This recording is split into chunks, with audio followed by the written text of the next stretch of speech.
What is good, YouTube? It's Chris's Kicks here with another sneaker review, and today we are reviewing the Nike Air Jordan Retro 4 OG White Cement.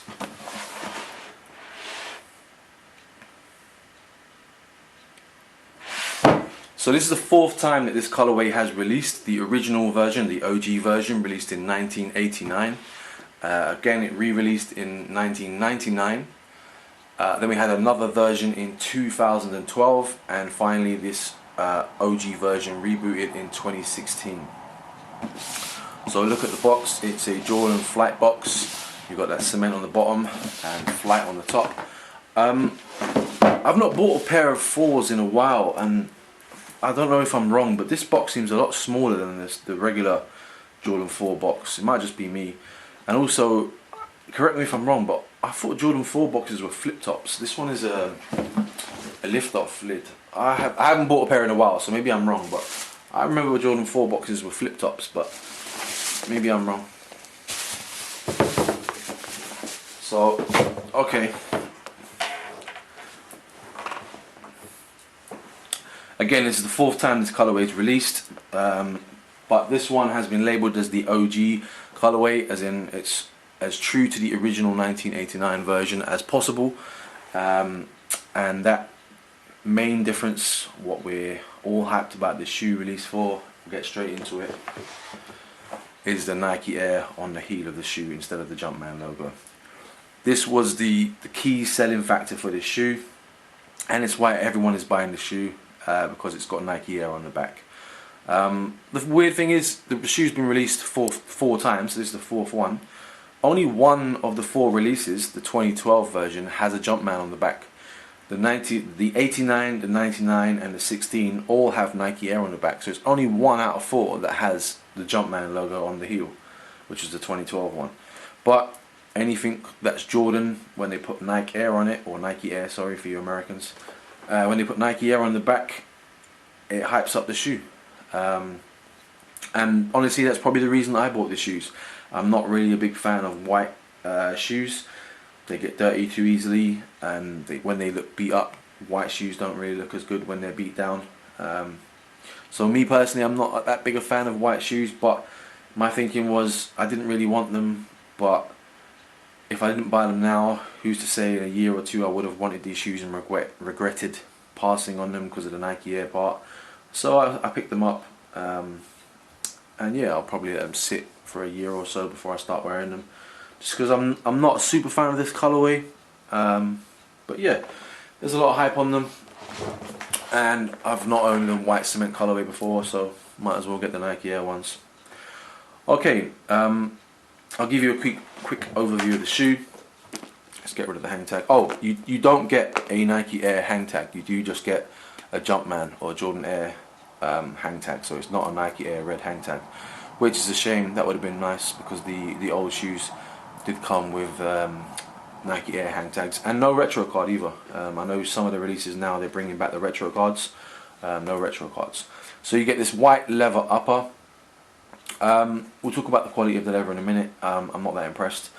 You get this light cement with splatter black patterning on the midsole of the shoe and the wing of the shoe, these little wings, that's what I call them.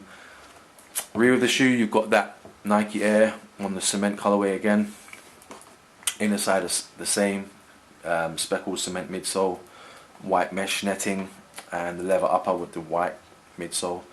Clear air unit, black rim around the toe.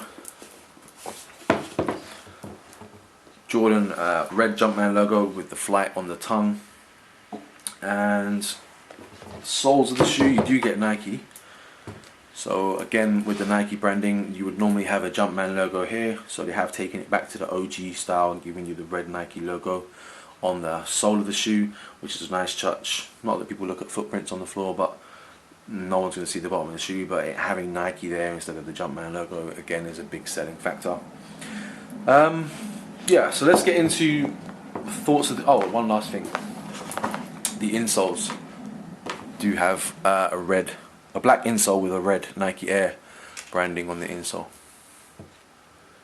I can never see on my camera screen if it's actually showing it. And obviously on the back of the tongue, the red upside down Air Jordan branding. So, thoughts on the shoe? For me, very disappointing. Reason being, these retailed at 155 UK pounds, so 155 pounds, which was the remastered price for the Jordan 4s that released this time last year. So like the Oreo 4s and the, was it the Legend Blue or Columbia Blue 4s? I've got my pair here. So this was the remastered Jordan 4 that released last year, January, February time.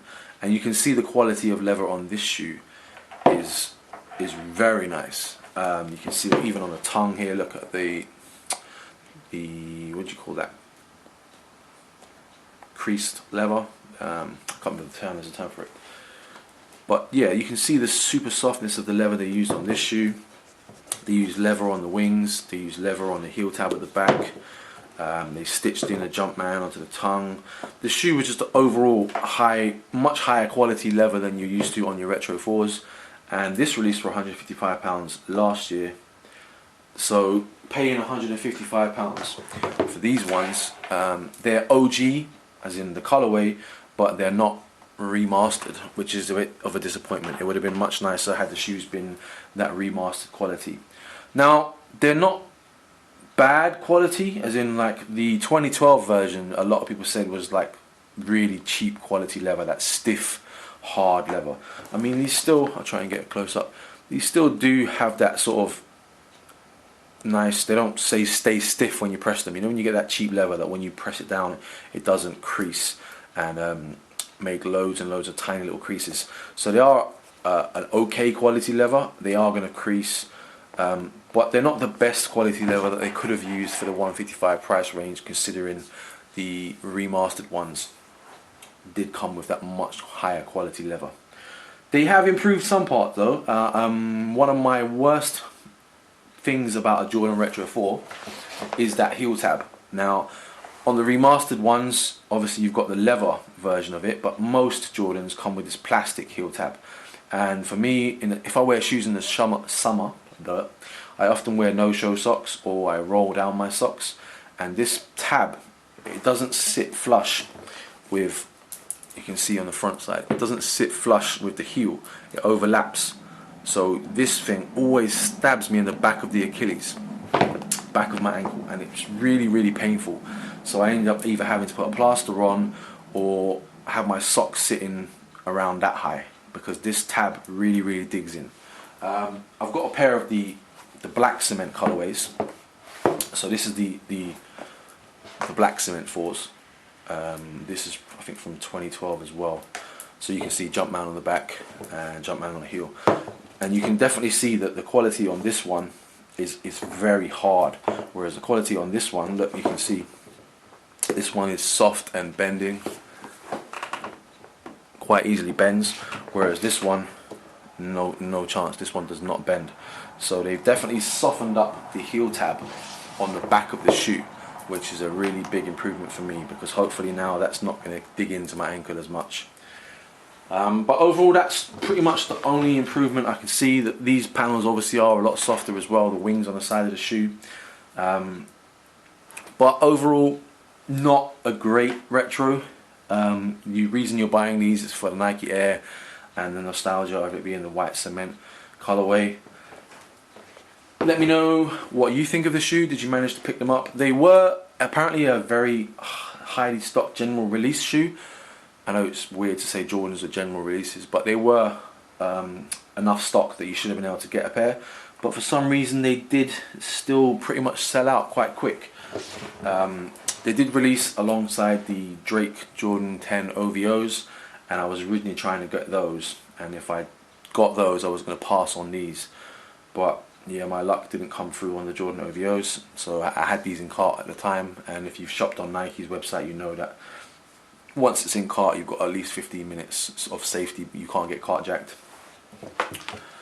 So yeah, I ended up copying these.